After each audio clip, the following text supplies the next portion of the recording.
So chemistry ഒന്നാമത്തെ chapter solid state എന്ന chapter trial വീഡിയോയിലെ എൻ്റെ കുറച്ച് ഭാഗം സ്റ്റാർട്ടിങ് പറഞ്ഞിട്ടുണ്ടായിരുന്നു. ഇപ്പോൾ നമ്മൾ ആ പറഞ്ഞ ഭാഗം തന്നെ ജസ്റ്റ് ഒരിക്കൽ കൂടെ ഒന്ന് റിവൈൻഡ് ചെയ്തതിന് ശേഷം ബാക്കി പഠിക്കാം. നമ്മൾ പറഞ്ഞ കാര്യം എന്തുവാ? സോളിഡ്സിനകത്ത് കോൺസ്റ്റിറ്റ്യൂവന്റ് പാർട്ടിക്കിൾസ്, അടിസ്ഥാന കണികകൾ, അത് ആറ്റമാകാം, മോളിക്യൂൾ ആകാം, അയോൺ ആകാം, ഈ കോൺസ്റ്റിറ്റ്യൂവന്റ് പാർട്ടിക്കിൾസ് ക്ലോസ്ലി പാക്ഡ് ആണ് എന്ന് നമ്മൾ പറഞ്ഞു. അതുകൊണ്ട് തന്നെ സോളിഡ്സിന് ഡെഫിനറ്റ് സൈസ് ഉണ്ട്, ഷേപ്പ് ഉണ്ട്, വോളിയം ഉണ്ട് എന്നൊക്കെ പറഞ്ഞു. ഓർമ്മയുണ്ടല്ലോ അതൊക്കെ അല്ലേ? സോളിഡ്സിനകത്ത് കോൺസ്റ്റിറ്റ്യൂവന്റ് പാർട്ടിക്കിൾസ് ക്ലോസ്ലി പാക്ഡ് ആണ്, ഗ്യാപ്പ് ഇല്ലാതെ കണികകൾ ഇങ്ങനെ ക്രമീകരിച്ച് വെച്ചിരിക്കുന്നത് കൊണ്ട് സോളിഡ്സിന് ഡെഫിനറ്റ് സൈസും ഷേപ്പും വോളിയവും ഉണ്ട് എന്ന് പറഞ്ഞു. അത് കഴിഞ്ഞിട്ട് നമ്മൾ പറഞ്ഞത് സോളിഡ്സിന്റെ ക്ലാസിഫിക്കേഷനാണ്. ഈ കോൺസ്റ്റിറ്റ്യൂവന്റ് പാർട്ടിക്കിൾസ് എങ്ങനെ പാക്ക് ചെയ്തിരിക്കുന്നു? അടിസ്ഥാന കണികകൾ, ആറ്റങ്ങളാകാം, മോളിക്യൂൾസ് ആകാം, അയോൺസ് ആകാം, അതെങ്ങനെ പാക്ക് ചെയ്തേക്കുന്നു എന്നതിനനുസരിച്ച് രണ്ട് ടൈപ്പ് സോളിഡ്സ് ഉണ്ടെന്ന് നമ്മൾ പഠിച്ചു. Crystalline solids, amorphous solids.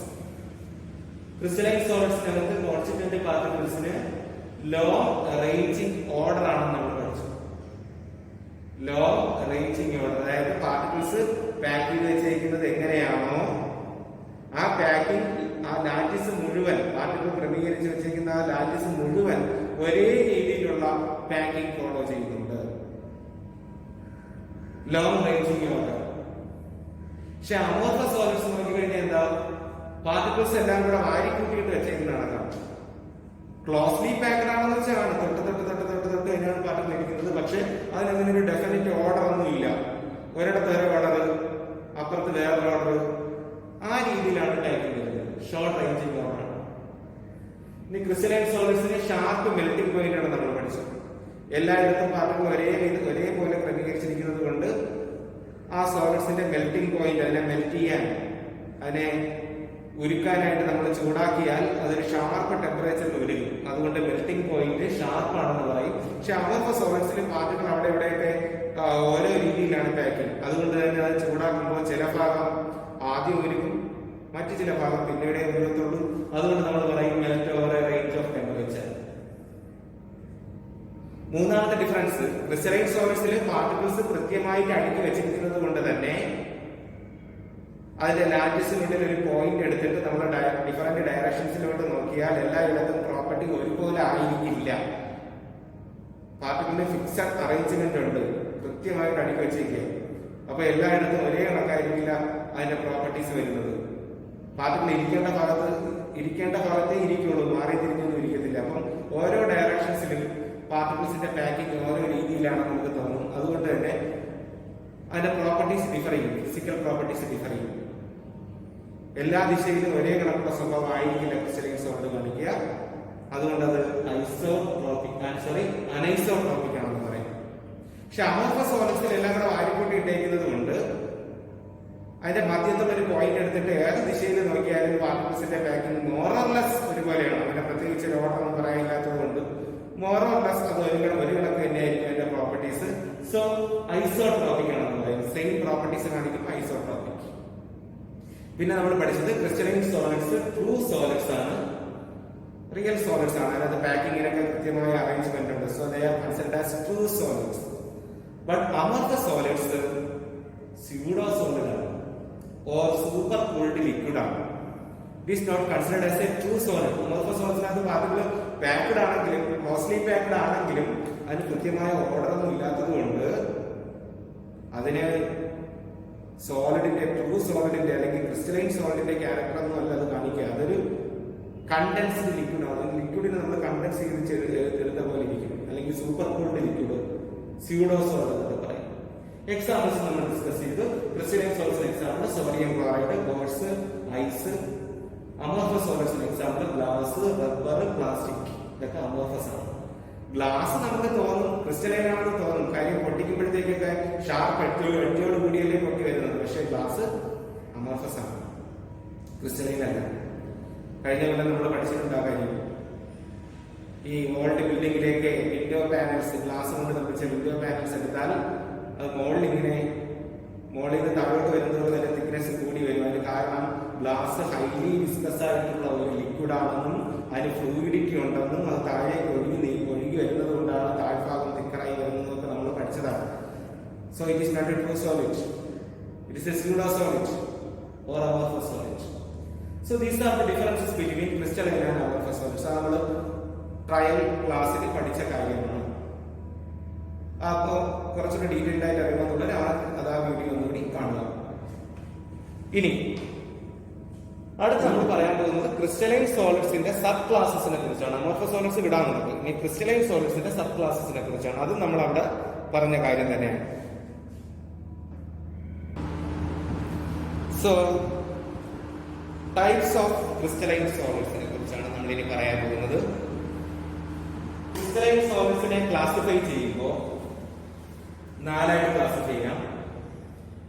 അത് ആ സോളിഡിനകത്തുള്ള കോൺസ്റ്റിറ്റ്യൂന്റ് പാർട്ടിക്കിൾസ് ഏതെന്നതിനെ ബേസ് ചെയ്തിട്ടാണ്. കോൺസ്റ്റിറ്റ്യൂന്റ് പാർട്ടിക്കിൾസ് അയോൺസ് ആണെങ്കിൽ പോസിറ്റീവ് ആൻഡ് നെഗറ്റീവ് അയോൺസ് ആണ് പാർട്ടിക്കിൾസ് എങ്കിൽ സോഡിയം ക്ലോറൈഡിലൊക്കെ അങ്ങനെയാണ്. Na+Cl- അയോണുകളാണ് ഉള്ളിലുള്ളത്. അതാണ് അവിടെ പാക്ക് ചെയ്യുന്നത്. അപ്പൊ അതിനിടയിലുള്ള അട്രാക്റ്റീവ് ഫോഴ്സ് ഇലക്ട്രോസ്റ്റാറ്റിക് ആയിരിക്കും. അയോണുകളാവുമ്പോൾ ഓപ്പോസിറ്റ് ചാർജ് അയോണുകളുടെയും ഇലക്ട്രോസ്റ്റാറ്റിക് ഫോഴ്സ് ആയിരിക്കും ഉണ്ടാവുക. അതായത് സോളിഡ്സ്. ഇപ്പൊ കോൺസ്റ്റിറ്റ്യൂന്റ് പാർട്ടിക്കിൾസ് അയോൺസ് ആണ് എങ്കിൽ അതിനിടയിലുള്ള ഇന്ററാക്റ്റീവ് ഫോഴ്സ് ഇലക്ട്രോസ്റ്റാറ്റിക് ഫോഴ്സ് ആയിരിക്കും. അത്തരം സോളിഡ്സിനെ അയോണിക് സോളിഡ്സ് എന്ന് വിളിക്കും. Example sodium chloride. ഇനി കോൺസ്റ്റിറ്റ്യൂന്റ് പാർട്ടിക്കിൾസ് ആറ്റംസ് ആണെങ്കിൽ, അയോൺസ് അല്ല ആറ്റംസ് ആണെങ്കിൽ, ആറ്റംസിന്റെ ഇടയിലുള്ള ഇന്ററാക്റ്റീവ് ഫോഴ്സ് കോവാലന്റ് ബോണ്ടും ആണെങ്കിൽ, കോൺസ്റ്റിറ്റ്യൂന്റ് പാർട്ടിക്കിൾസ് ആറ്റംസ് അതിനിടയിലുള്ള ഇന്ററാക്റ്റീവ് ഫോഴ്സ് കോവാലന്റ് ബോണ്ട് ആണെങ്കിൽ അതിനെ കോവാലന്റ് സോളിഡ്സ് എന്ന് വിളിക്കും. ഡയമണ്ട്, ഗ്രാഫൈറ്റ്, SiO2 ഇതൊക്കെ കോവാലന്റ് സോൾഡ് ആണ്. ഇതൊക്കെ നമ്മൾ കഴിഞ്ഞ കൊല്ലം പഠിച്ചതാണ്. ഇതിന്റെ സ്ട്രക്ചർ ഡയമണ്ടിലും ഗ്രാഫൈറ്റിലും കാർബണിന്റെ ആറ്റംസ് ആണ്. SiO2 സിലിക്കണിന്റെയും ഓക്സിജന്റെയും കൂടെ ആറ്റംസ് ആണ്.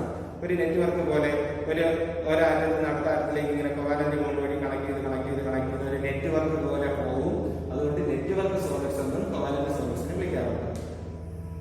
ഇപ്പൊ 2 ടൈപ്പ് ക്രിസ്റ്റലൈൻ സോളിഡ്സ് നമ്മൾ പറഞ്ഞു കഴിഞ്ഞു. അയോണിക് സോളിഡ്സും കോവാലന്റ് സോളിഡ്സും. അയോണിക് സോളിഡ്സിലെ അയോൺസ് ആണ്, അതിനിടയിലുള്ള ഇന്ററാക്റ്റീവ് ഫോഴ്സ് ഇലക്ട്രോസ്റ്റാറ്റിക് ഫോഴ്സ് ആണ്. കോവാലന്റ് സോളിഡ്സിലുള്ള കോൺസ്റ്റിറ്റ്യൂന്റ് പാർട്ടിക്കിൾസ് എന്ന് പറയുന്നത് ആറ്റംസ് ആണ്. ആറ്റംസിനിടയിൽ കോവാലന്റ് ബോണ്ടായിരിക്കും വരുന്നത്. ഇനി മൂന്നാമത്തത് മോളിക്കുലാർ സോളിഡ്സ്. മോളിക്കുലാർ സോളിഡ്സിനകത്ത് ഉള്ള കോൺസ്റ്റിറ്റ്യൂന്റ് പാർട്ടിക്കിൾസ് മോളിക്യൂൾസ് ആണ്. മോളിക്യൂൾസിനെ തമ്മിൽ കണക്ട് ചെയ്യുന്നത് വാണ്ടർവാൾ ഫോഴ്സസ് നമ്മൾ വിളിക്കുന്ന ഫോഴ്സസ് ആണ്. അത് 3 ടൈപ്പ് ഉണ്ട്. Polar, non polar and hydrogen bonded. ഇപ്പൊ സോളിഡ് അമോണിയ എടുത്തു കഴിഞ്ഞാൽ അതിൽ അമോണിയ മോളിക്യൂൾസ് ആണ് കോൺസ്റ്റിറ്റ്യൂന്റ് പാർട്ടിക്കിൾസ്, മോളിക്യൂൾസ് ആണ്. പക്ഷെ അതിനിടയിലുള്ള അട്രാക്റ്റീവ് ഫോഴ്സ് ഡൈപോൾ ഇന്ററാക്ഷൻ. കാര്യം അമോണിയ പോളാർ മോളിക്യൂൾ ആണ്. അപ്പൊ ഒരു അമോണിയ മോളിക്യൂൾ അടുത്ത അമോണിയ മോളിക്യൂളുമായിട്ട് ഉണ്ടാകുന്ന ഇന്ററാക്ഷൻ ഡൈപോൾ ഇന്ററാക്ഷൻ എന്ന് പറയുന്ന പോളാർ ഇന്ററാക്ഷൻ. അതുകൊണ്ട് പോളാർ മോളിക്കുലാർ സോളിഡ്. പക്ഷെ സോളിഡ് ഹൈഡ്രജനോ സോളിഡ് കാർബൺ ഡൈ ഓക്സൈഡോ ഡ്രൈ ഐസ് എന്ന് നമ്മൾ പറയും സോളിഡ് കാർബൺ ഡൈ ഓക്സൈഡിനെ എടുത്താൽ നമുക്കറിയാം ഹൈഡ്രജനും കാർബൺ ഡൈ ഓക്സൈഡും ഒക്കെ നോൺ പോളാർ മോളിക്യൂൾസ് ആണ്. അപ്പൊ അതിനിടയിൽ ഉണ്ടാകുന്ന ഇന്ററാക്ഷൻ അട്രാക്ഷൻ ലണ്ടൻ ഫോഴ്സസ് നമ്മൾ വിളിക്കുന്ന വാണ്ടർവാൾ ഫോഴ്സ് ആയിരിക്കും. ഇതെല്ലാം വാണ്ടർവാൾ ഫോഴ്സ് തന്നെയാണ്. ലണ്ടൻ ഫോഴ്സ് എന്ന് വിളിക്കുന്ന വാണ്ടർവാൾ ഫോഴ്സ് ആണ് സോളിഡ് കാർബൺ ഡൈ ഓക്സൈഡ് മോളിക്യൂൾസിനിടയിൽ ഉണ്ടാകാൻ സാധ്യത. അതുകൊണ്ട് അത് പോളാർ അല്ല, നോൺ പോളാർ മോളിക്കുലാർ സോൾഡ്. പിന്നെ മൂന്നാമത്തെ type hydrogen bonded. Hydrogen bonded molecular solid എടുത്താൽ അതിനിടയിലുള്ള ഇന്ററാക്റ്റീവ് ഫോഴ്സ് ഹൈഡ്രജൻ ബോണ്ട് ആയിരിക്കും. എക്സാമ്പിൾ ഐസിൽ വാട്ടർ മോളിക്യൂൾസ് ആണുള്ളത്, അതിനിടയിൽ ഹൈഡ്രജൻ ബോണ്ട്സ് ആണ് എക്സിസ്റ്റ് ചെയ്യുന്നത്. ഹൈഡ്രജൻ ബോണ്ട്സ് ആണ് എക്സിസ്റ്റ് ചെയ്യുന്നത്. ഓക്കെ. സോ മോളിക്കുലാർ സോളിഡ്സിനകത്ത് കോൺസ്റ്റന്റ് പാർട്ടിക്കിൾസ് എന്ന് പറയുന്നത് മോളിക്യൂൾസ് ആണ്. മോളിക്യൂൾസിനിടയിലുള്ള അട്രാക്റ്റീവ് ഫോഴ്സ് വാണ്ടർവാൾ ഫോഴ്സ് നമ്മൾ വിളിക്കുന്ന ഫോഴ്സസ് ആണ്. അത് പോളാർ ആകാം, നോൺ പോളാർ ആകാം, ഹൈഡ്രജൻ ബോണ്ടഡ് ആകാം. ഇനി നാലാമത്തെ ടൈപ്പ് ക്രിസ്റ്റലൈൻ സോളിഡ് എന്ന് പറയുന്നത് മെറ്റാലിക് സോളിഡ് ആണ്. മെറ്റാലിക് സോളിഡ് എടുത്തു കഴിഞ്ഞാൽ അതിനകത്തുള്ള കോൺസ്റ്റിറ്റ്യൂന്റ് പാർട്ടിക്കിൾസ് മെറ്റാലിക് കെർണൽസ് ആണ്. മെറ്റലിനകത്തുള്ള മെറ്റലിന്റെ ആറ്റംസ് നമുക്ക് പറയാൻ പറ്റില്ല. മെറ്റലിനുള്ളിൽ ആറ്റങ്ങളല്ല ഉള്ളത്, പകരം മെറ്റൽ ആറ്റങ്ങളിലെ ഇലക്ട്രോണുകൾ ഡിസ്ലൊക്കേറ്റ് ചെയ്ത് പോയിട്ട് അല്ലെങ്കിൽ ഡീലോക്കലൈസ് ചെയ്ത് പോയിട്ട് ഫോം ചെയ്യുന്ന പോസിറ്റീവ് ചാർജുള്ള സ്ഫിയറുകളായിട്ടാണ് അതിനുള്ളിൽ ആറ്റംസ് കാണപ്പെടുന്നത്. ആറ്റം അല്ല, മെറ്റലിൽ നിന്ന് ഓരോ ആറ്റത്തിൽ നിന്നും ഇലക്ട്രോൺസ് ഡീലോക്കലൈസ് ചെയ്ത് പോയിട്ട് പോസിറ്റീവ് ചാർജുള്ള കെർണൽസ് ഉണ്ടാവും. കെർണൽസ് എന്നാണ് അതിന്റെ പേര്. ആ കെർണൽസ് ആണ് അവിടെ പാക്കിംഗ് ചെയ്യുന്നത്. ആ കെർണൽസിനെ തമ്മിൽ ചേർത്ത് നിർത്തുന്നത് മെറ്റാലിക് ബോണ്ട് എന്ന് പറയുന്ന ബോണ്ടാണ്. സോ എല്ലാ മെറ്റൽസും എക്സാമ്പിൾസ് ആണ്. അപ്പൊ നമ്മൾ 4 ടൈപ്പ് ക്രിസ്റ്റലൈൻ സോളിഡ്സ് പറഞ്ഞു കഴിഞ്ഞു. അയോൺസ് ആണ് കോൺസ്റ്റിറ്റ്യൂന്റ് പാർട്ടിക്കിൾസ് എങ്കിൽ അതിനിടയിലുള്ള ഇന്ററാക്റ്റീവ് ഫോഴ്സ് ഇലക്ട്രോസ്റ്റാറ്റിക് ഫോഴ്സ് ആയിരിക്കും. അത്തരം സോളിഡ്സിനെ അയോണിക് സോളിഡ് എന്ന് പറയും. എക്സാമ്പിൾ അറിയാൻ. ആറ്റംസിനെയാണ് നമ്മൾ അടുക്കുന്നതെങ്കിൽ ആറ്റംസിനിടയിലുള്ള ബോണ്ട് കൊവാലന്റ് ബോണ്ട് ആയിരിക്കും. അതിനെ കൊവാലന്റ് സോളിഡ്സ് നമ്മൾ വിളിക്കും, അഥവാ നെറ്റ്വർക്ക് സോളിഡ്സ് എന്ന് വിളിക്കും. എക്സാമ്പിൾ ഓർക്കുക. മോളിക്യൂൾസ് ആണ് കോൺസ്റ്റിറ്റ്യൂന്റ് പാർട്ടിക്കിൾസ് എങ്കിൽ അതിനിടയിലുള്ള ഇന്ററാക്റ്റീവ് ഫോഴ്സ് വാണ്ടർവാൾ ഫോഴ്സ് എന്ന് പറയുന്ന ഫോഴ്സിൽ ഏതെങ്കിലും ഒന്നായിരിക്കും. അതിന് മോളിക്കുലാർ സോളിഡ് എന്ന് പറയാം. 3 ടൈപ്പ് മോളിക്കുലാർ സോളിഡ് ഉണ്ട്. എക്സാമ്പിൾസ് ഓർത്തിരിക്കുക. അതല്ല കോൺസ്റ്റന്റ് പാർട്ടിക്കിൾസ് മെറ്റാലിക് കെർണൽസ് ആണെങ്കിൽ അതിനിടയ്ക്ക് എക്സിസ്റ്റ് ചെയ്യുന്ന ഫോഴ്സ് മെറ്റാലിക് ബോണ്ട് ആയിരിക്കും. അത്തരം സോളിഡ്സിന് മെറ്റാലിക് സോളിഡ്സ് എന്ന് പറയും. So these are the 4 classes of crystalline solids. Okay, ഇതും നമ്മൾ പറഞ്ഞതാണ്, ട്രയൽ വീഡിയോയിൽ പറഞ്ഞ കാര്യമാണ്. ഇതുവരെയാണ് നമ്മൾ ട്രയൽ വീഡിയോയിൽ പറഞ്ഞിട്ടുള്ളത്. അപ്പൊ ഇനി ക്രിസ്റ്റലൈൻ സോളിഡ്സിനെ കുറിച്ച് നമ്മൾ ഡീറ്റെയിൽഡ് ആയിട്ട് ഈ ചാപ്റ്റർ പഠിക്കാൻ പോവാണ്. ക്രിസ്റ്റലൈൻ സോളിഡ്സിനെ കുറിച്ച്. അപ്പോ അതിൽ വരുന്ന 2 ബേസിക് ടേംസ് ആണ് space lattice and unit cell. ഒരു ടൈം സ്പേസ് ലാറ്റിസ്, അടുത്ത ടൈം യൂണിറ്റ് സെൽ. എന്താണ് സ്പേസ് ലാറ്റിസ് എന്ന് വെച്ചാൽ ഒരു ക്രിസ്റ്റലിനുള്ളിൽ കോൺസ്റ്റിറ്റ്യൂന്റ് പാർട്ടിക്കിൾ, അത് ആറ്റം ആകാം, മോളിക്യൂൾ ആകാം, അയോൺ ആകാം, എന്തോ ആകട്ടെ, ഓരോ കോൺസ്റ്റിറ്റ്യൂന്റ് പാർട്ടിക്കിളും ഇരിക്കുന്നത് ഒരു പോയിന്റിലാണെന്ന് വിചാരിച്ചാൽ ഇത് ഒരു പാർട്ടിക്കിൾ ഇരിക്കുന്ന പോയിന്റ്, അതിനോട് ചേർന്നിരിക്കുന്ന അടുത്ത പാർട്ടിക്കിൾ ഇരിക്കുന്ന പോയിന്റ് ഇത്, അടുത്ത പാർട്ടിക്കിൾ ഇരിക്കുന്ന പോയിന്റ് ഇത്, അങ്ങനെ പാർട്ടിക്കിൾസ് അറേഞ്ച് ഇങ്ങനെ വെച്ചിരിക്കുകയാണ്. താഴോട്ട് നോക്കുന്നുണ്ട്, ഇങ്ങനെ അറേഞ്ച് ഇങ്ങനെ വെച്ചിരിക്കുകയാണ്. അങ്ങോട്ടുണ്ട്, ഇത്രയൊന്നുമല്ല, അങ്ങോട്ടുണ്ട്. ഇനി ഇതിന്റെ മുകളിലുള്ള അടുത്ത ലെയർ, ഒരു ലെയർ ഫോം ചെയ്ത് കഴിഞ്ഞാൽ ഇതിന്റെ മീതെ അടുത്ത ലെയർ, ഇതിന്റെ മീതെ അടുത്ത ലെയർ, ഇതിന്റെ മീതെ അടുത്ത ലെയർ, ലെയർ ബൈ ലെയർ ആയിട്ട് ഇങ്ങനെ അടുക്കി വെച്ചിരിക്കുകയാണ്. ഒരു ക്രിസ്റ്റലൈൻ സോളിഡ് എടുത്തു കഴിഞ്ഞാൽ അടുത്ത കോൺസ്റ്റന്റ് പാർട്ടിക്കിൾ ഇങ്ങനെ ക്ലോസ്ലി പാക്ഡ് ആണ്. ഡെഫിനിറ്റ് അല്ലെങ്കിൽ ലോങ് റേഞ്ചിങ് ഓർഡറോട് കൂടി ഒരേപോലെ എല്ലായിടത്തും ഇങ്ങനെ വിന്യസിച്ച് വെച്ചിരിക്കുകയാണ്. ആ വച്ചിരിക്കുന്ന മുഴുവൻ റീജിയനുകളെ ചേർത്ത് നമുക്ക് ലാറ്റിസ് എന്ന് പറയാം. ഇതിനകത്ത് ഓരോ പാർട്ടിക്കിളും ഇരിക്കുന്ന പോയിന്റിനെ ലാറ്റിസ് പോയിന്റ് എന്ന് പറയും. അങ്ങനെ ഓരോ പാർട്ടിക്കിളും ഒരു ലാറ്റിസ് പോയിന്റ് ഇരിക്കുന്നു, അടുത്ത പാർട്ടിക്കിൾ അടുത്ത ലാറ്റിസ് പോയിന്റ് ഇരിക്കുന്നു. അങ്ങനെ ലാറ്റിസ് പോയിന്റുകളുടെ ഒരു ഇൻഫിനിറ്റ് സെറ്റ് ഓഫ് കളക്ഷൻ ഉണ്ട്. ഓരോ പാർട്ടിക്കിൾ ഇരിക്കുന്നത് ഒരു ലാറ്റിസ് പോയിന്റ് ആണെന്ന് വിചാരിച്ചാൽ ആ പോയിന്റുകളുടെ infinite collection, 3 dimensional collection. 2D ഒന്നുമല്ല, 3D ആണ്. ഇത് മാത്രമല്ല, മോളിലോട്ട് നമുക്ക് വരച്ചേക്കാൻ പറ്റില്ല, പക്ഷേ ഇതിന്റെ മോളിലോട്ട് ഇങ്ങനെ അടുക്കി അടുത്ത ലെയർ അടുത്ത ലെയർ അടുത്ത ലെയർ ഇങ്ങനെ ഇരിക്കുക. അപ്പൊ ഓരോ പാർട്ടിക്കിളും ഇരിക്കുന്നത് ഒരു ലാറ്റിസ് പോയിന്റിലാണെന്ന് നമ്മൾ വിചാരിച്ചാൽ ആ ലാറ്റിസ് പോയിന്റ്സിന്റെ ഇൻഫിനിറ്റ് കളക്ഷൻ നമുക്ക് കിട്ടും ഒരു ക്രിസ്റ്റൽ എടുത്തു കഴിഞ്ഞാൽ. ആ infinite set of lattice points അല്ലെങ്കിൽ infinite set of points at which the particles of a crystal are located. The infinite set of points at which the particles of a crystal are located. ആ പോയിന്റ്സിന്റെ collection എടുക്കുന്നതാണ് space lattice. Okay, എന്താണ് space lattice എന്ന് വെച്ചാൽ? It is the infinite set of points at which the particles of a crystal are located. ക്രിസ്റ്റലിനകത്ത് എത്ര constant particle ഉണ്ടോ അതെല്ലാം കൂടി അത് ഓരോന്നും ഓരോ പോയിന്റിൽ ഇരിക്കുന്നത് വിചാരിച്ചാൽ അങ്ങനെ എല്ലാ പാർട്ടിക്കിളും കൂടെ അടുക്കി വെച്ച് കഴിയുമ്പോൾ പോയിന്റ്സിന്റെ ഒരു ഇൻഫിനിറ്റ് കളക്ഷൻ കിട്ടും. അതിനെ നമ്മൾ വിളിക്കുന്ന പേരാണ് സ്പേസ് ലാറ്റിസ്. ഓക്കെ, ഇനി യൂണിറ്റ് സെൽ.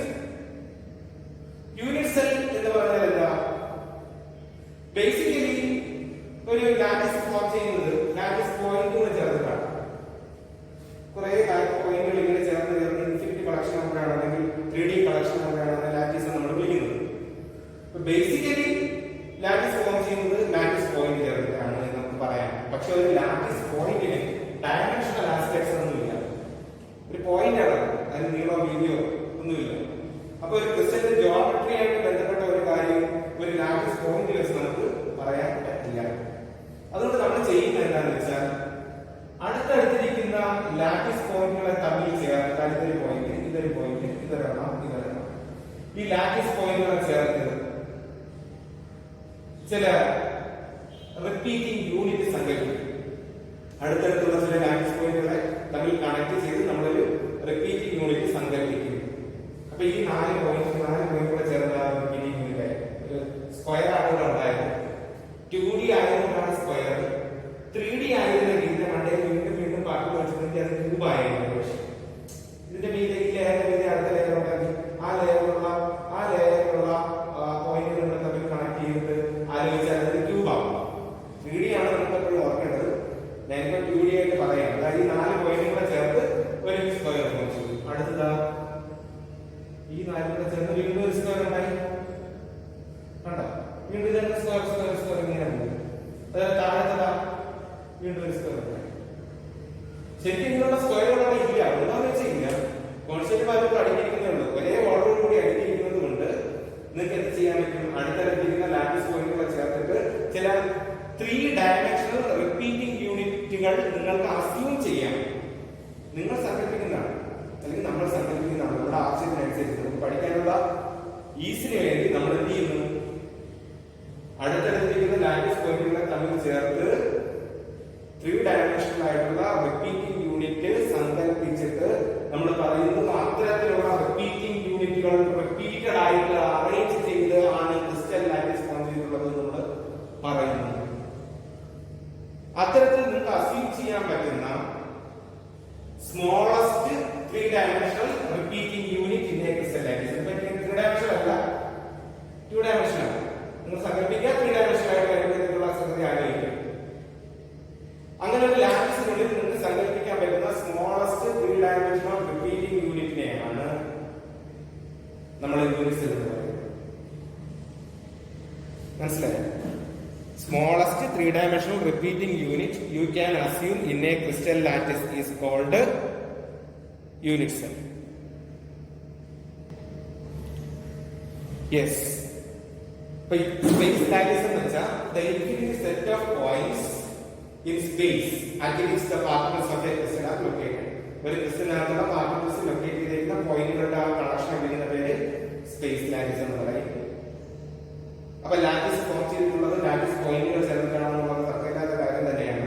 പക്ഷെ ലാറ്റിസ് പോയിന്റിന് ഒരു പോയിന്റ് ആണ്, അതിന് നീളോ വീതിയോ അങ്ങനെയൊന്നുമില്ല, ഡയമെൻഷൻസ് ഒന്നുമില്ല. അതുകൊണ്ട് നമ്മൾ അടുത്തടുത്തുള്ള പോയിന്റുകൾ ചേർത്ത് ചില 3 ഡയമെൻഷണൽ റിപ്പീറ്റിംഗ് യൂണിറ്റുകൾ സങ്കല്പിക്കുന്നു. അത്തരത്തിൽ സങ്കല്പിക്കുന്ന സ്മോളസ്റ്റ് 3 ഡയമെൻഷണൽ റിപ്പീറ്റിംഗ് യൂണിറ്റിനെ വിളിക്കുന്ന പേരാണ് unit cell. The smallest 3 dimensional repeating unit we can assume in a crystal lattice. Okay. Now, yes. അപ്പോ ഇനി നെക്സ്റ്റ് നമ്മൾ പറയാൻ പോകുന്നത് നമ്മൾ എന്താണ് സ്പേസ് ലാറ്റിസ് എന്നും യൂണിറ്റ് സെൽ എന്നും പറഞ്ഞു കഴിഞ്ഞു. ഈ യൂണിറ്റ് സെല്ലിനെ കുറിച്ചാണ്. യൂണിറ്റ് സെൽ എന്ന് വെച്ചാൽ ഒരു ക്രിസ്റ്റൽ ലാറ്റിസിനകത്ത് നമുക്ക് അസ്യൂം ചെയ്യാൻ പറ്റുന്ന സ്മോളസ്റ്റ് 3 ഡയമെൻഷണൽ റിപ്പീറ്റിംഗ് യൂണിറ്റിനെയാണ് യൂണിറ്റ് സെൽ എന്ന് നമ്മൾ വിളിക്കുന്നത്. No doubt. ഇനി ഒരു യൂണിറ്റ് സെൽ 3 ഡയമെൻഷനൽ ആണ്. അപ്പോ അതിനെ ക്യാരക്ടറൈസ് ചെയ്യുന്നത്, അതിനെ തിരിച്ചറിയുന്നത് അതിന്റെ 3 നീളങ്ങളും 3 ആംഗിളുകളും ഉപയോഗിച്ചാണ്. 3 ഡയമെൻഷനൽ ആയതുകൊണ്ട് അതിന് 3 നീളം കാണും. നീളം, വീതി, ഉയരം എന്നൊക്കെ പറയുന്ന 3 സാധനങ്ങളാണ്. അതുപോലെ 3 ആംഗിളുകൾ കാണും. ഇവിടെ ഏതൊക്കെ 3 നീളങ്ങൾ നമ്മൾ ABC എന്ന് എഴുതുന്നു. 3 ലെങ്തുകൾ, നീളം, വീതി, ഉയരം വിചാരിച്ചു. 3 ആംഗിളുകൾ ആൽഫ, ബീറ്റ, ഗാമ. ഇല്ലേ? സപ്പോസ് ഇതൊരു യൂണിറ്റ് സെല്ലാണ് വിചാരിക്കും. പിന്നെ നീളമുണ്ട്, നീളമുണ്ട്, വീതിയുണ്ട്, ഉയരമുണ്ട്. അങ്ങനെ 3 ലെങ്തുകളുണ്ട്. ഇത് നീളമെന്ന് വിചാരിക്കുക, ഇത് വീതി എന്ന് വിചാരിക്കുക, ഇത് ഉയരമെന്ന് വിചാരിക്കുക. ABC. ഇനി ആംഗിൾ എയും ബിയും തമ്മിലുണ്ടാക്കുന്നത്, ഇത് എയും ഇത് ബിയും ആണ്. കാനഡ ഉണ്ടാകുന്ന ആംഗിൾ ഗാമ. ബിയും സിയും തമ്മിലുണ്ടാകുന്ന ആംഗിൾ ആൽഫ. ബിയും സിയും തമ്മിലുണ്ടാകുന്ന ആംഗിൾ ആൽഫ. എയും സിയും തമ്മിലുണ്ടാകുന്ന ആംഗിൾ ബീറ്റ. നിങ്ങൾ അങ്ങനെയൊന്നും ആലോചിക്കണമെന്നില്ല. 3 നീളം കൊണ്ട് എ ബി സി മൂന്ന് ആംഗിളുകളുണ്ട്. എയും ബിയും ഉണ്ടാക്കുന്ന ആംഗിൾ, ബി സിയും ആയിട്ട് ഉണ്ടാക്കുന്ന ആംഗിൾ, സി വീണ്ടും എ ആയിട്ട് ഉണ്ടാക്കുന്ന ആംഗിൾ. അതാണ് ആൽഫ ബീറ്റ ഗാമ എന്ന് വിചാരിക്കുക. ഈ നീളങ്ങളും ആംഗിളുകളും മാറുന്നതിനനുസരിച്ച് പല ടൈപ്പ് യൂണിറ്റ് സെല്ലുകളുണ്ട്. ശരിക്കും പറഞ്ഞാൽ 7 ടൈപ്പ് യൂണിറ്റ് സെല്ലുകളുണ്ട്. ഇതിന്റെ ഡയമെൻഷൻസ് വേരി ചെയ്യുന്നതിനനുസരിച്ച് മാത്രം 7 ടൈപ്പ് യൂണിറ്റ് സെല്ലുകളുണ്ട്. അല്ല, ആദ്യത്തേത് A equal to B equal to C. ഇത് കണ്ടു കഴിഞ്ഞാൽ ലെങ്തും എയും ബിയും സിയും ഓൾമോസ്റ്റ് സെയിം ആണ്. മാത്രമല്ല ആംഗിൾ എല്ലാം എയും ബിയും തമ്മിലുണ്ടാകുന്ന 90 ഡിഗ്രി, ഇത് 90 ഡിഗ്രി, ഇത് 90 ഡിഗ്രി. ഇത്തരത്തിലുള്ള യൂണിറ്റ് സെല്ലിനെ ക്യൂബിക് യൂണിറ്റ് സെൽ എന്ന് പറയുന്നത്. Cube, perfect cube. A equal to B equal to C, alpha equal to beta equal to gamma equal to 90 degree. Clear ആണല്ലോ? ക്യൂബിക് യൂണിറ്റ് സെൽ എന്ന് പറയുന്നത്. ഇനി രണ്ട് ലെങ്ത് മാത്രമല്ല, എയും ബിയും മാത്രമേ സെയിം ആയിട്ടുള്ളൂ എന്ന് വിചാരിച്ചു. ഈ ലെങ്ത് വേറെയാണ്. ഇതിന്റെ നീളം കൂടുതലുണ്ടായിരുന്നു എന്ന് വിചാരിക്കുക. ഏതാണ്ട് നമ്മുടെ ഫ്രിഡ്ജിന്റെ ഒക്കെ ആകൃതി, നീളവും വീതിയും ഒരുപോലെ, പക്ഷെ ഉയരം കൂടുതലാണ്. അതാണ് A equal to B not equal to C. മൂന്നാമത്തെ ലെങ്ത് ഡിഫറൻസ്. പക്ഷെ ആംഗിൾ എല്ലാം 90 തന്നെയാണ്. ആംഗിൾസിനൊന്നും മാറ്റില്ല, ഒരു ലെങ്ത് കൂടിയതേ ഉള്ളൂ.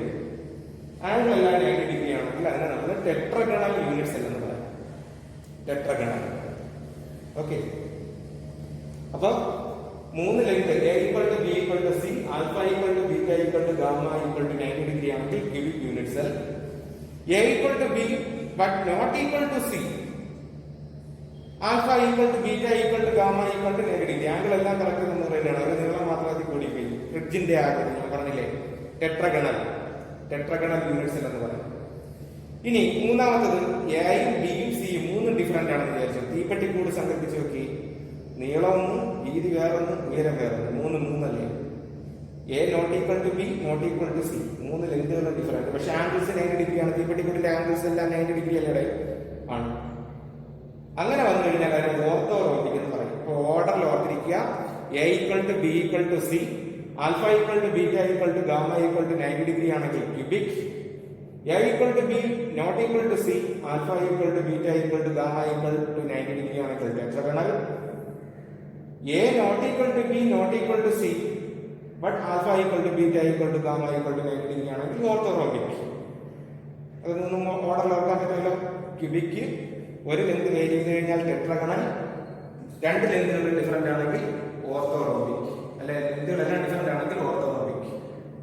ഇനി ഒരു ഡയമെൻഷനും ഇല്ല, ഒരു സിമെട്രിയും ഡയമെൻഷനിൽ നമുക്ക് യാതൊരു സിമെട്രിയും പറയാൻ പറ്റില്ല എങ്കിൽ, അതായത് മൂന്ന് length different, A equal to B A not equal to B not equal to C, ഒരു ലെങ്തും സെയിം അല്ല.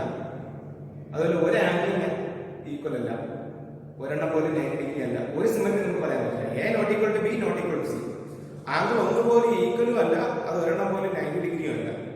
അങ്ങനെ ഒരു സിമെട്രി ഇല്ലാത്ത യൂണിറ്റ് സെല്ലാണ് ട്രൈക്ലിനിക്. നാലെണ്ണം. ക്യൂബിക് ഏറ്റവും സിമെട്രി ഉള്ള യൂണിറ്റ് സെൽ ക്യൂബിക് ആണ്. പിന്നെ ഒരു ലെങ്ത് ഡിഫർ ചെയ്ത് കഴിഞ്ഞാൽ ടെട്രഗണൽ.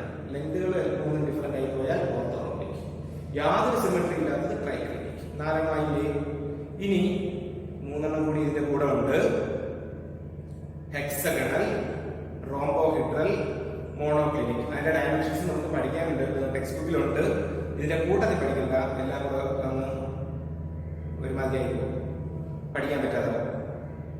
ഇതാകുമ്പോൾ ഇത് നാലെണ്ണം ആകുമ്പോൾ ഓർഡറിലാണ് ഓർത്തിരിക്കാൻ പറ്റും.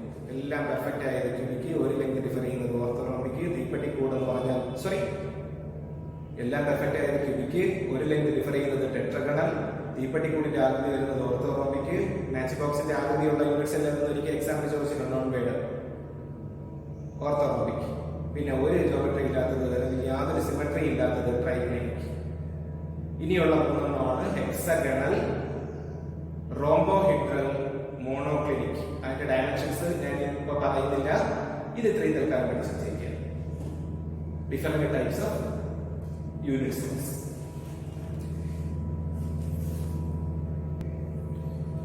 അപ്പൊ യൂണിറ്റ് സെല്ല് ഡയമെൻഷൻ വൈസ് 7 എണ്ണം ഉണ്ടെങ്കിൽ 7 ടൈപ്പ് ഉണ്ടെന്ന് പറഞ്ഞു. ഞാൻ 4 എണ്ണം പറഞ്ഞുള്ളൂ. Cubic, tetragonal, orthorhombic, triclinic. പറയാത്തത് ഏതൊക്കെയാ? Hexagonal, rhombohedral, monoclinic. അതുകൂടെ അപ്പൊ 7 എണ്ണം. അപ്പോ 7 ടൈപ്പ് യൂണിറ്റ് സെൽ ഉണ്ട് ഇല്ലേ? അല്ലേ? പക്ഷേ ലാറ്റിസസ് ഈ 7 ടൈപ്പ് യൂണിറ്റ് സെല്ല് ചേർന്ന് 7 ടൈപ്പ് യൂണിറ്റ് സെൽ നമ്മൾ പറഞ്ഞെങ്കിലും അത് 14 ടൈപ്പ് ലാറ്റിസസ് ഫോം ചെയ്യും. 14 ടൈപ്പ് ലാറ്റിസുകൾ ഉണ്ടാവും 7 ടൈപ്പ് യൂണിറ്റ് സെൽ. അതെങ്ങനെയാണ്? ഇപ്പൊ ഈ ക്യൂബിക്ക് തന്നെ 3 ടൈപ്പ് ക്യൂബുണ്ട്, 3 ടൈപ്പ് ക്യൂബിക് ലാറ്റിസുകളുണ്ട്. പ്രധാനപ്പെട്ട 3 type cubic lattices. Cubic unit സെല്ലിൽ വരുന്ന ലാറ്റിസിനെയാണ് നമ്മൾ ക്യൂബിക് ലാറ്റിസ് എന്ന് പറയുന്നത്. അത് 3 ടൈപ്പ് ഉണ്ട്. അത് നമുക്ക് ടെട്രഗണലില്, ഓർത്തോറോംബിക്കില്, ട്രൈക്ലിനിക്കില്, മോണോക്ലിനിക്കില്, റോംബോഹെഡ്രലില്, ഹെക്സഗണലില്, കായിട്ട് എല്ലാം കൂടെ 14 ടൈപ്പ് ലാറ്റിസസ് ഉണ്ടാവും. 14 തരത്തിലുള്ള ലാറ്റിസസ് നമ്മൾ ഒബ്സർവ് ചെയ്തിട്ടുണ്ട് ക്രിസ്റ്റലൈൻ സോളിഡ്സിൽ. അതിനെ നമ്മൾ ബ്രവൈസ് ലാറ്റിസസ് എന്നാണ് വിളിക്കുന്നത്.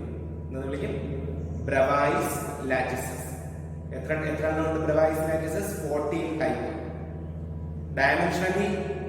ഡയമെൻഷൻ വെച്ച് നോക്കുകയാണെങ്കിൽ യൂണിറ്റ് സെൽസ് എത്ര ടൈപ്പ് ഉണ്ട്? 7 ടൈപ്പ്. 4 നമ്മൾ പറഞ്ഞോളൂ, 3 കൂടെ ഉണ്ടെന്ന് പറഞ്ഞു. അങ്ങനെ 7 ടൈപ്പ് യൂണിറ്റ് സെല്ലാണ് നമ്മുടെ ഡയമെൻഷൻ ബേസ് പറഞ്ഞതെങ്കിലും അത് ചേർന്ന് ഫോം ചെയ്യുന്ന ലാറ്റിസ് 14 ടൈപ്പ് ഉണ്ട്. കാര്യം ഓരോന്നിനും സബ് ക്ലാസ് ഉണ്ട്. അപ്പൊ ക്യൂബിക് നമുക്ക് പഠിക്കാനുള്ളത് ക്യൂബിക് യൂണിറ്റ് സെല്ലിനെ കുറിച്ച് മാത്രമേ ഉള്ളൂ. ക്യൂബിക് യൂണിറ്റ് സെല്ലിന്റെ ഡിഫറെന്റ് ടൈപ്പ് ലാറ്റിസസ് നമ്മൾ ഇനി അടുത്ത വീഡിയോയിൽ നമ്മൾ അതായിരിക്കും പറയുന്നത്. ക്യൂബിക് യൂണിറ്റ് സെല്ലിന്റെ ഡിഫറെന്റ് ടൈപ്പ് ലാറ്റിസ് ക്യൂബിക്ക് മാത്രമേ നിങ്ങൾക്ക് പഠിക്കാനുള്ളൂ. അത് 3 ഉണ്ട്. Simple cube, face centred cube, body centred cube. 3 ഉണ്ട്. അത് കണക്ക് ഓരോന്നിലും ക്ലാസസ് ഉണ്ട്. അങ്ങനെ എല്ലാം കൂടെ ചേർന്ന് മൊത്തം 14 ടൈപ്പ് ലാറ്റിസ്.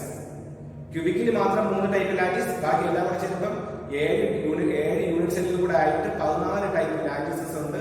ഈ 14 ടൈപ്പ് ലാറ്റിസിനെ നമ്മൾ എന്ന് വിളിക്കും ബ്രവൈസ് ലാറ്റിസസ് എന്ന് വിളിക്കും. ബ്രവൈസ് ലാറ്റിസസ്. അത് വേർഡുകളൊക്കെ ജസ്റ്റ് ഒന്ന് ഓർത്ത് വെച്ചിരുന്നാൽ മതി, അവിടെ നിൽക്കട്ടെ. So that's all about this session. ഇനി നമ്മൾ പറയാൻ പോകുന്നത് അടുത്ത വീഡിയോയിൽ നമ്മൾ ക്യൂബിക് യൂണിറ്റ് സെൽസിനെ കുറിച്ച് ഡീറ്റെയിൽഡ് ആയിട്ട് പഠിക്കും. ക്യൂബിക്കിനെ കുറിച്ച് മാത്രം. ഓക്കെ. സോ നമ്മൾ സെക്കൻഡ് വീഡിയോ അതിൽ ക്യൂബിക് ക്രിസ്റ്റൽ സിസ്റ്റംസിനെ കുറിച്ചാണ് പഠിക്കുന്നത്. ക്യൂബിക് യൂണിറ്റ് സെൽ നമ്മൾ 7 ടൈപ്പ് യൂണിറ്റ് സെൽ പറഞ്ഞാൽ ആദ്യം നിൽക്കുന്നത് 3 ടൈപ്പ് ക്യൂബിക് യൂണിറ്റ് സെല്ലുകളുണ്ട്. ക്യൂബിക് യൂണിറ്റ് സെൽസ് 3 ടൈപ്പ് ഉണ്ട്. സിമ്പിൾ ക്യൂബ് അല്ലെങ്കിൽ പ്രിമിറ്റീവ് ക്യൂബ് എന്ന് പറയുന്നത്. ഈ പ്രിമിറ്റീവ് ക്യൂബിന്റെ പ്രത്യേകത പാർട്ടിക്കിൾസ്, അതായത് കോൺസ്റ്റിറ്റ്യൂവന്റ് പാർട്ടിക്കിൾസ് കോർണേഴ്സിൽ മാത്രമേ കാണൂ. ക്യൂബിന്റെ കോർണേഴ്സിൽ മാത്രം പാർട്ടിക്കിൾസ്. ക്യൂബ് ആണെങ്കിൽ ക്യൂബൊക്കെ സങ്കല്പമാണ്. നമ്മൾ ഇവിടെ ഒരു പാർട്ടിക്കിൾ, ഇവിടെ ഒരു പാർട്ടിക്കിൾ, ഇവിടെ ഒരു പാർട്ടിക്കിൾ, ഇവിടെ ഒരു പാർട്ടിക്കിൾ, 4 കോർണറായില്ലേ? അത് കണക്ക് ഇവിടെ വന്ന് ഇവിടെ വന്ന് ഇവിടെ വന്ന് ഇവിടെ വന്ന് 8 പാർട്ടിക്കിൾ, മുകളിൽ 4 താഴെ. നമ്മൾ സങ്കല്പിച്ചുണ്ടാക്കുന്ന ക്യൂബിന്റെ കോർണറിൽ മാത്രമേ പാർട്ടിക്കിൾസ് കാണൂ. വേറെ കേസോർക്കേണ്ടത് കോർണറിൽ എന്തായാലും പാർട്ടിക്കിൾസ് കാണും. കാര്യം ഇവിടുത്തെയും ഈ 4 പാർട്ടിക്കിളും താഴത്തെ 4 പാർട്ടിക്കിളിന്റെയും കൂടെ സെന്റർ ചേർത്താണ് നമ്മൾ ഈ ക്യൂബ് സങ്കല്പിക്കുന്നത് തന്നെ.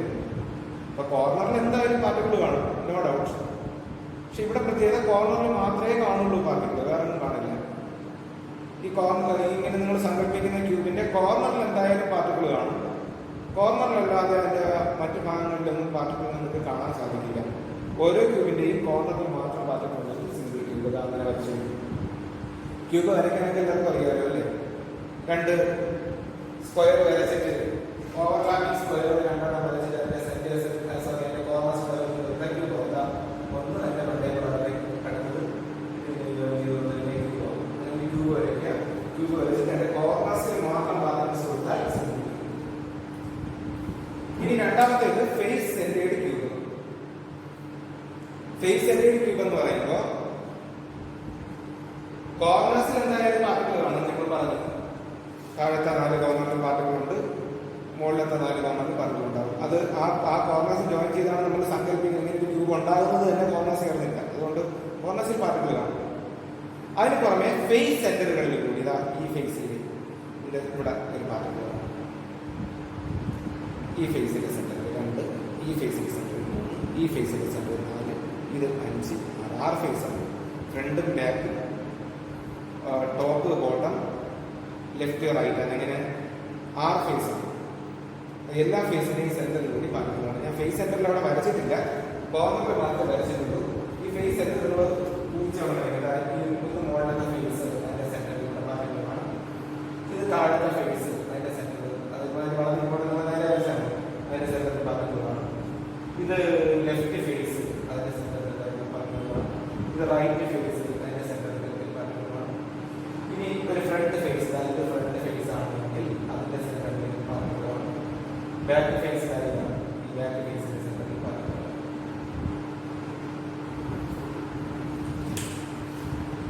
ഫ്രണ്ട് ബാക്ക് ഫേസ് എന്ന് വെച്ചാൽ നമ്മൾ ആദ്യം വരയ്ക്കുന്ന ചതുരം ഒരു ഫേസ് ഫ്രണ്ട് ഫേസ് ആണെങ്കിൽ അതിന്റെ മീതെ രണ്ടാമത് വരയ്ക്കുന്ന ചതുരം ബാക്ക് ഫേസ് ആണ്. രണ്ട് സമയങ്ങൾ വരച്ചിട്ട് ജോയിൻ ചെയ്താണല്ലോ നമ്മൾ ഈ ക്യൂബ് ഉണ്ടാക്കുന്നത്. ആ രണ്ട് സമയങ്ങളും ഓരോ ഫേസ് ആണ്. ഒന്ന് ഫ്രണ്ട് ഫേസ്, ഒന്ന് ബാക്ക് ഫേസ്. ബാക്കി നിങ്ങൾക്ക് കാണാൻ പറ്റും. അപ്പൊ കോർണേഴ്സിൽ ഫേസ് സെന്റേഴ്സ് 6 ഫേസ് സെന്റേഴ്സിനും കൂടെ പാർട്ടിക്കിൾസ് ഉണ്ടാവും. സിമ്പിൾ ക്യൂബ് ആണെങ്കിൽ കോർണേഴ്സിൽ മാത്രം. ഫേസ് സെന്റേഡ് ക്യൂബ് ആകുമ്പോൾ കോർണേഴ്സിലുണ്ട്, കോർണേഴ്സിൽ ഇല്ലാതിരിക്കില്ല, അത് ഉറപ്പാണ്.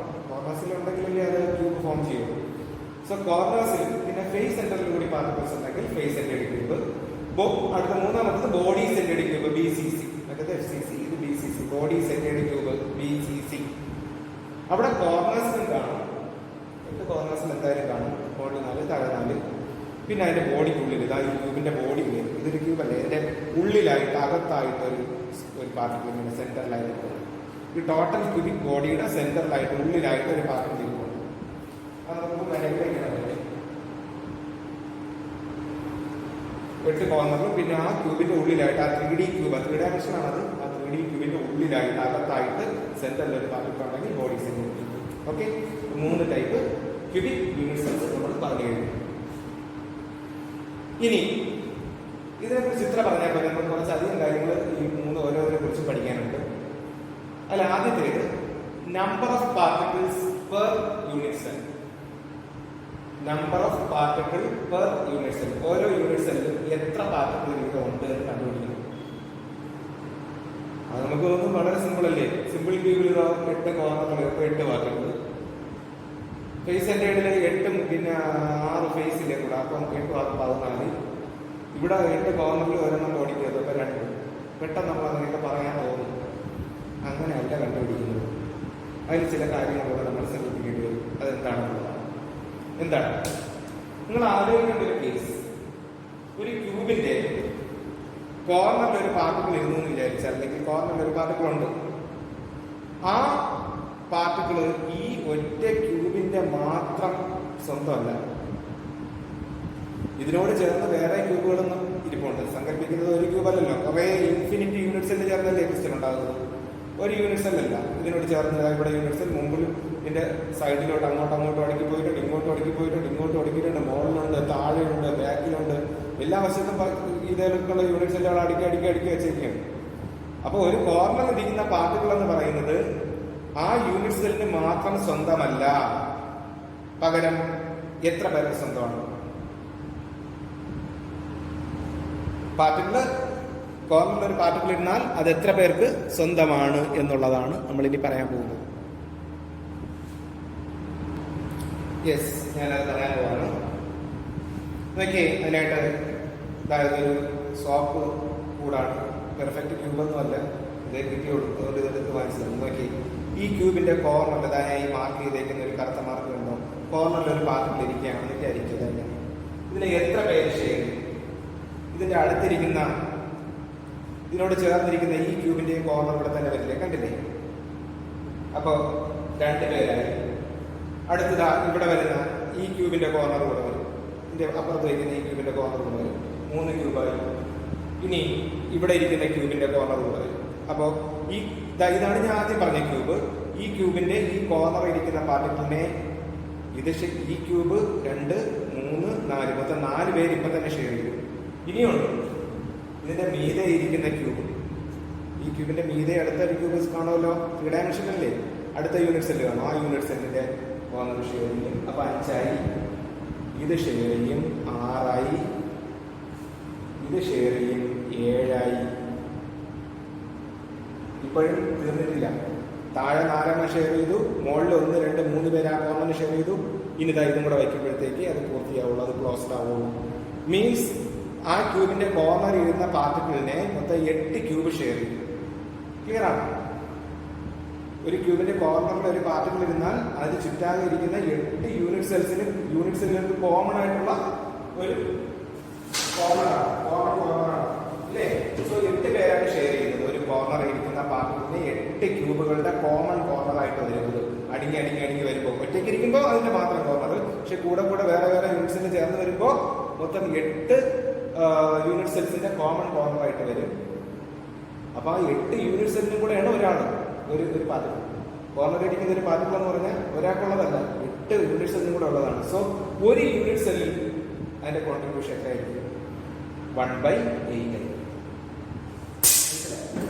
ഒരു യൂണിറ്റ് സെല്ലിൽ അതിന്റെ കോൺട്രിബ്യൂഷൻ 1/8 ആയിരിക്കും. 8 യൂണിറ്റ് സെല്ലിനും കൂടി ഒരു പാർട്ടിക്കിൾ ആണ്. സോ ഒരു യൂണിറ്റ് സെല്ലിന് 1/8 ആണ്. സോ ഓർക്കേണ്ട ഒരു പോയിന്റ്, ഒരു ക്യൂബിന്റെ കോർണറിൽ എവിടെയെങ്കിലും പാർട്ടിക്കിൾ ഇരുന്നാൽ ആ പാർട്ടിക്കിളിന്റെ 1/8 പോർഷൻ മാത്രമാണ് ആ യൂണിറ്റ് സെല്ലിനകത്തുള്ളത്. ബാക്കി അതിന്റെ 7/8 പാർട്ടുണ്ട്. ബാക്കി മുഴുവനും മറ്റ് യൂണിറ്റ് സെല്ലായിട്ട് സ്പ്രെഡ് ചെയ്ത് കിടക്കുന്നു.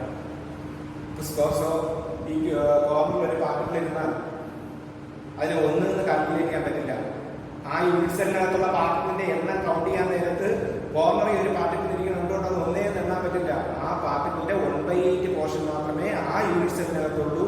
ബാക്കിയൊക്കെ മറ്റ് അതിന് ചുറ്റാകെ കിടക്കുന്ന അതിനോട് ചേർന്നിരിക്കുന്ന മറ്റ് യൂണിറ്റ് സെല്ലിനകത്തായിട്ട് കിടക്കുകയാണ്. മനസ്സിലായല്ലോ? So any particle at the corner of a cube is shared by a total of 8 cubes. Any particle at the corner of a cube is shared by a total of 8 cubes. Hence, the particle per unit cell is only 1/8. ഒരു unit സെല്ലിന് അതിന്റെ 1/8 പോർഷനെ കിട്ടുള്ളൂ. Clear ആണോ? കോർണറിൽ particle ഇരുന്നാൽ അതിന് 1/8 ആയിട്ട് count ചെയ്യും. Next, face centre. സി, ഇതൊരു ക്യൂബ്. ഈ ക്യൂബിന്റെ ഈ ഫേസിന്റെ സെന്ററിൽ ഒരു പാർട്ടിക്കിൾ ഇരുന്നാൽ, ഇതൊരു ഫേസ് ആണല്ലോ, 6 ഫേസ് ഉണ്ട്, ഫ്രണ്ട് ബാക്ക് 2 സൈഡ് മുകളിൽ താഴെ. ഈ ഫേസിന്റെ സെന്ററിൽ ഒരു പാർട്ടിക്കിൾ ഇരുന്നാൽ വേറെ ആര് ഷെയർ ചെയ്യും? C, this one. Here is A particle at the centre. ഇതിന് ചുറ്റാകെ ഇരിക്കുന്ന വേറെ യൂണിറ്റ് സെല്ല് വരുമ്പോൾ ഒരാൾ കൂടെ ഷെയർ ചെയ്യുള്ളൂ. ഇതിനോട് ചേർന്ന് ഇങ്ങനെ വരുന്ന ഒരു യൂണിറ്റ് സെല്ല് കൂടെ പറഞ്ഞ് ക്ലോസ് ആയി. ഇവിടെ ഇരിക്കുന്നതോ ബാക്കി ഇരിക്കുന്നതോ ഒന്നും ഈ പാർട്ടിക്കിളിനെ ഷെയർ ചെയ്യാൻ പോകുന്നില്ല. ഫേസ് സെന്ററിൽ ഇരിക്കുന്ന പാർട്ടിക്കിളിനെ 2 ക്യൂബ് ഷെയർ ചെയ്യും ടോട്ടൽ. അപ്പോൾ പകുതി, ഇതൊരു പാർട്ടിക്കിൾ ആണെങ്കിൽ, ഇതൊരു തണ്ണിമത്തനാണെങ്കിൽ ആ തണ്ണിമത്തന്റെ ഒരു പകുതി ഇതിന്റെ ഉള്ളിൽ, അതിന്റെ കറക്റ്റ് അടുത്ത ഹാഫ് ഇപ്പുറത്തുമായിരിക്കും. ഇത് ചേർന്ന് വരുമ്പോഴുള്ള കേസിനെ പറയുന്നത്. ഇതിന്റെ അകത്തിരിക്കുന്ന ഈ മധ്യത്തിരിക്കുന്ന പാർട്ടിക്കിളിനെ സങ്കല്പിക്കുക, അതിന്റെ ഒരു പകുതി ഇതിനുള്ളിലും അടുത്ത പകുതി ഇതിനുള്ളിലായിരിക്കും. 2 പേരാ ഷെയർ ചെയ്യുന്നത്. സോ ഫേസ് സെന്ററിൽ ഇരിക്കുന്ന പാർട്ടിക്കിളിന്റെ കോൺട്രിബ്യൂഷൻ 1/2 ആയിരിക്കും. കോർണറിൽ ഇരിക്കുന്നതിന് 1/8. കാര്യം 8 പേര് ഷെയർ ചെയ്യും. കോർണറിൽ വന്നാൽ 8 പേര് ഷെയർ ചെയ്യും. ചുറ്റാറുള്ള 8 ക്യൂബ് ഷെയർ ചെയ്യും.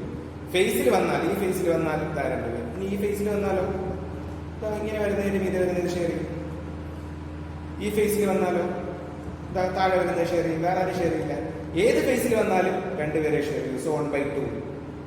ഫേസ് സെന്റർ ഇരുന്നാൽ ആ പാർട്ടിക്കിളിന്റെ 1/2 പോർഷൻ ഇതിനുള്ളിലായിരിക്കും. 2 പേർക്കും കൂടെ കോമൺ ആയിട്ട് ഒന്ന്, ഇപ്പോൾ ഒരാൾക്ക് 1/2. ഇനി ബോഡിക്കുള്ളിലാണെങ്കിലോ, ഇതിന്റെ ഉള്ളിലിരിക്കുന്ന സോപ്പ് സങ്കല്പിച്ചു നോക്കും. ഇതിന്റെ ഉള്ളിൽ ഒരു സോപ്പ് ഇരിക്കുന്നു. ആ സോപ്പിനെ ഇതിന്റെ അപ്പുറമോ മുകളിലോ താഴോ വേറെ ആരെങ്കിലും പുറത്ത് വരുന്ന മറ്റാരെങ്കിലും ഷെയർ ചെയ്യുകയോ ഇല്ല. ബോഡിക്കുള്ളിൽ ഒരു പാർട്ടിക്കിൾ ഉണ്ടെങ്കിൽ അത് ഈ ക്യൂബിൻ്റെത് മാത്രമാണ്. അതിന്റെ ഒരു ഭാഗവും പുറത്തില്ല, വേറെ ആരും അതിനെ ഷെയർ ചെയ്യാനില്ല. സോ 1 ആയിട്ട് തന്നെ കൗണ്ട് ചെയ്യും. ബോഡിക്കുള്ളിൽ വരുന്ന പാർട്ടിക്കിൾ, ബോഡി സെന്ററിൽ വരുന്ന പാർട്ടിക്കിളിന്, അല്ലെങ്കിൽ വിത്തിൻ ദ ബോഡി വന്നാൽ, ബോഡി സെന്ററിൽ തന്നെ വരണമെന്നില്ല, വിത്തിൻ ബോഡി ആണെങ്കിൽ particle is counted as 1. No particle, ആ പാർട്ടിക്കിളിനെ മറ്റാരും ഷെയർ ചെയ്യുന്നില്ല. No other cubes are sharing particle within the unit cell. Unit സെല്ലിനുള്ളിലുള്ള പാർട്ടിക്കിളിനെ ആരും ഷെയർ ചെയ്യുന്നില്ല. സോ ബോഡിക്കുള്ളിലുള്ള പാർട്ടിക്കിളിനെ 1 ആയിട്ട് കൗണ്ട് ചെയ്യും. ഇനി ഇപ്പൊ നമ്മൾ പറഞ്ഞു, കോർണറിൽ വന്നാൽ 1/8 എന്ന് കൗണ്ട് ചെയ്യും. കോർണറിൽ വന്നാൽ 1/8. ഫേസിൽ വന്നാൽ 1/2 ആയിട്ട് 2 പേര് ഷെയർ ചെയ്യുന്ന 1/2. ബോഡിക്കുള്ളിൽ വന്നു കഴിഞ്ഞാൽ 1. ഇനി എവിടെയെങ്കിലും വരാൻ സാധ്യത ഉണ്ടോ? നമ്മൾ ഇതുവരെ പറഞ്ഞതിനകത്തൊന്നുമില്ല. സിംഗിൾ ക്യൂബിലും ഫേസ് സെന്റഡ് ക്യൂബിലും ബോഡി സെന്റഡ് ക്യൂബിലും ഒന്നുമില്ല. ഇനി വരാനൊരു സാധ്യത എഡ്ജിൽ വരാം. ഫേസും കോർണറും അല്ലാതെ പിന്നെ പുറത്തുള്ളത് എഡ്ജാണ്, വക്കാണ്. കണ്ടോ, ഈ ഒരു വക്ക് 2, 3, 4 വക്ക് മോളിലുണ്ട്. 1, 2, 3, 4 താഴെ 4 വക്കുണ്ട്, സൈഡിൽ 4 വക്കുണ്ട്. അങ്ങനെ ടോട്ടൽ 12 എഡ്ജസ് ഉണ്ട്. എഡ്ജ് എന്നാണ് വിളിക്കുക. എഡ്ജിൽ വന്നാൽ എത്ര പേര് ഷെയർ ചെയ്യും? എഡ്ജിൽ പാർട്ടിക്കിൾ വന്നില്ല, നമ്മൾ എഴുതി വരച്ചൊന്നും വന്നില്ല. എങ്കിലും വെറുതെ സങ്കല്പിക്കുക, എഡ്ജിൽ ഒരു പാർട്ടിക്കിൾ ഇരുന്നാൽ എത്ര പേര് ഷെയർ ചെയ്യും? എഡ്ജിൽ ഇരുന്ന് കഴിഞ്ഞാൽ ഇതിനോട് ചേർന്ന് ഇവിടെ ഇരിക്കുന്ന ഈ ക്യൂബ് ഷെയർ ചെയ്യില്ല. ഈ എഡ്ജിന്റെ സെന്റർ, ഈ ക്യൂബിന്റെ ഈ എഡ്ജിന്റെ സെന്ററിൽ ഒരു പാർട്ടിക്കിൾ ഇരിക്കുകയാണെങ്കിൽ ഇവിടെ വയ്ക്കുന്ന ഷെയർ ചെയ്യും. 2 ആയി ഇനിയോ ഇതിന്റെ മണ്ടയിൽ വരുന്ന മൂന്നാമത് ഇത് ഷെയർ ചെയ്യും, 3 ഇനിയോ ഇവിടെ വരുന്ന 4ാമത്തെ ആളും ഷെയർ ചെയ്യും അല്ലേ? സി ഇതിന്റെ ഈ എഡ്ജിന്റെ സെന്ററിൽ ഇവിടെ ആയിരുന്നു പാർട്ടിക്കിൾ, ഇവിടെയായിരുന്നു പാർട്ടിക്കിൾ ഉണ്ടായിരുന്നത്. ആ പാർട്ടിക്കിൾ ഈ എഡ്ജിന്റെ സെന്ററിൽ ഇവിടെ അതിന് 1 2 പിന്നെ ഇങ്ങനെ വയ്ക്കുമ്പോൾ 3 ഇല്ലേ? പിന്നെ ഇതിന്റെ മീതെ വയ്ക്കുമ്പോഴത്തേക്ക് 4 പേര് ഷെയർ ചെയ്യും. ഓരോ എഡ്ജിനെയും അടുത്തിരിക്കുന്ന 4 ക്യൂബുകൾ ഷെയർ ചെയ്യും. സോ 1/4 ആണ് കോൺട്രിബ്യൂഷൻ. ഒരു ക്യൂബിന് 1/4. 4 പേർക്കും കൂടി ഒന്നായതുകൊണ്ട് ഒരു ക്യൂബിന് അതിന്റെ 4 ഒന്നായിരിക്കും കിട്ടുക. So number of particles calculate ചെയ്യാൻ നേരത്ത് you have to consider these points. A particle at the corner of a cube is shared by a total of 8 cubes. So particle per unit cell is only 1/8. A particle at the face is shared by 2 cubes and hence the particle per unit cell is 1/2. രണ്ട് പേർക്കും കൂടി ഒന്നായതുകൊണ്ട് ഒരാൾക്ക് 1/2. Any particle within the body is not shared and hence it can be counted as 1. ഇനി 4ാമത്തെ point, a particle at the edge of a cube, ഒരു ക്യൂബിന്റെ എഡ്ജിലിരിക്കുന്ന particle, it is shared by 4 cubes. വക്കിലിരിക്കുന്നതിന് 4 ക്യൂബുകൾ ഷെയർ ചെയ്യും. അപ്പോൾ ഒരാൾക്ക് 1/4 ആണ്. അപ്പോൾ ഈ കാര്യങ്ങൾ കൺസിഡർ ചെയ്ത് വേണം നമ്മൾ നമ്പർ ഓഫ് പാർട്ടിക്കിൾസ് കണ്ടുപിടിക്കാൻ. ഇനി നമുക്ക് ഓരോ simple cube, face centred cube, body centred ക്യൂബിന്റെ നമ്പർ ഓഫ് പാർട്ടിക്കിൾസ് കണ്ടുപിടിക്കാം. സോ ഇനി നമ്മൾ പറയാൻ പോകുന്നത് number of particles per unit cell. Number of particles per unit cell. ഓരോ യൂണിറ്റ് സെല്ലുള്ള പാർട്ടിക്കിൾ എണ്ണം കണ്ടുപിടിക്കാം. സിമ്പിൾ ക്യൂബ്, FCC, BCC, ഈ 3ലുള്ള പാർട്ടിക്കിൾ എണ്ണം കണ്ടുപിടിക്കണം. അതിന് Z എന്ന ലെറ്റർ വെച്ചിട്ടാണ് സൂചിപ്പിക്കുക. Number of particle per unit cell കണ്ടുപിടിക്കാൻ ഉപയോഗിക്കുന്ന ലെറ്റർ അല്ലെങ്കിൽ അതിന് റെപ്രസെന്റ് ചെയ്യാൻ ഉപയോഗിക്കുന്ന ലെറ്റർ Z ആണ്. സിമ്പിൾ ക്യൂബിൽ എത്ര പാർട്ടിക്കിൾ ഉണ്ട്? 8 കോർണർ പാർട്ടിക്കിൾ ഉണ്ട് അല്ലേ? പക്ഷെ 8 എന്ന് പറയോ? ഇല്ല. ഒരു കോർണറിൽ 1/8 പോർഷനല്ലേ ഉള്ളൂ. അങ്ങനെ ഒരു കോർണറിൽ 1/8 വെച്ച് 8 കോർണർ ആയപ്പോൾ 1/8 × 8 = 1. ഇപ്പൊ number of particles per simple cubic cell അല്ലെങ്കിൽ പ്രിമിറ്റീവ് ക്യൂബ് എന്ന് പറയും. സിമ്പിൾ ക്യൂബിന്റെ വേറൊരു പേരാണ് primitive cube. Number of particles per primitive cube എത്രയാണ്? 1 ആണ്. 8 പാർട്ടിക്കിൾ കോർണറിലായിട്ടുണ്ട്, പക്ഷേ കോർണറിൽ 1/8 വെച്ച് മാത്രമേ കൗണ്ട് ചെയ്യൂ. അപ്പോൾ 1/8 വെച്ച് 8 ആയപ്പോൾ 1 ആയിട്ടുള്ളൂ. FCCക്കകത്ത് ഫേസ് സെന്റഡ് ക്യൂബിനകത്ത് എത്ര പാർട്ടിക്കിൾ ഉണ്ട്? 1/8 × 8 കോർണറിലുള്ള 8 1/8 വെച്ച് 8 കോർണർ പ്ലസ് 1/2 വെച്ച് 6 ഫേസ്. ഒരു ഫേസിൽ വന്ന 1/2 അല്ലേ? 1/2 വെച്ച് 6 ഫേസ്. 1/8 × 8ന്റെ വകയായിട്ട് 1, 1/2 × 6 എന്ന് പറഞ്ഞാൽ 3. 1 + 3 = 4. Number of particles per FCC 4 ആണ്. നമ്പർ ഓഫ് പാർട്ടിക്കിൾസ് പെർ BCCയോ 1/8 × 8 പ്ലസ് 1 വിതിൻ ദ ബോഡി, ബോഡിക്കുള്ളിലുള്ള ഒരെണ്ണം. 1/8 × 8 1 ആണ്, പ്ലസ് ബോഡിക്കുള്ളിൽ ഒന്നുകൂടെ ചേരുമ്പോൾ ടോട്ടൽ നമ്പർ ഓഫ് പാർട്ടിക്കിൾസ് 2 ആണ്. ക്ലിയർ ആണല്ലോ? സോ Z എന്ന് വെച്ചാൽ എന്താണ്? Z എന്ന് പറയുന്ന ലെറ്റർ ഉപയോഗിച്ച് റെപ്രസെന്റ് ചെയ്യുന്നത് ഒരു യൂണിറ്റ് സെല്ലിലെ പാർട്ടിക്കിളിന്റെ എണ്ണമാണ്.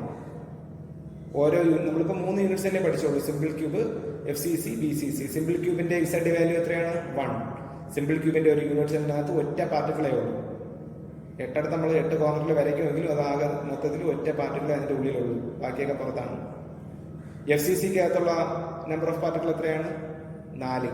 അപ്പൊ FCCയുടെ Z വാല്യൂ 4 ആണ്. ബോഡി സെന്റഡ് ക്യൂബ് BCCയുടെ Z വാല്യൂ എത്രയാണ്? 2.